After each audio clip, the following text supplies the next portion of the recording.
নমস্কার বন্ধুরা, চলে এসেছি আবার একটা লাঞ্চ রেসিপি না লাঞ্চ থালি নিয়ে। আর এটা একজন আর না, অনেকেই একসাথে আমরা খেতে বসেছিলাম। একটু অন্যরকমভাবে ভিডিওটা করছি, কারণ আজকে একটু প্রচুর ব্যস্ততার কারণে আলাদা করে আর ভিডিও করতে পারিনি। তো চিকেন হয়েছে, দেখতেই পাচ্ছ। চলো এবার চিকেন কীভাবে করেছে সেটা তোমাদের সাথে একটু শেয়ার করি।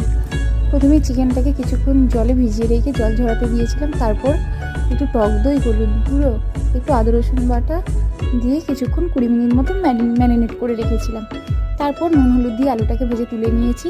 নিয়ে ওই কড়াতে পেঁয়াজ কুচি, একটু রসুন কুচি ভালো করে লাল লাল করে ভেজে নিয়ে তাতে ম্যারিনেট করা চিকেনটা দিয়ে এবার শুধু কষার পালা। মাংস করতে পারে না এমন কেউই নেই, মোটামুটি সবাই মাংস করতে পারে। তো তবুও তোমাদের সাথে প্রত্যেকদিন ভিডিও শেয়ার করি, ভাবলাম আজকেও শেয়ার করি।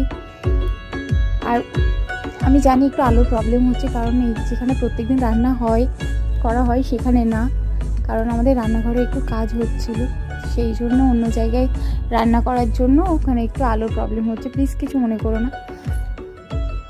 তো আজকে এই যে আদা বাটাটা দিল, এই জিনিসটা কিন্তু স্পেশালি আমি এটা করি, এটা আমার মা রান্না করছে। যেহেতু আদা বাটাটা সবসময় একটু পরে দিলে আদা বাটার গন্ধটা বেশি ভালো লাগে।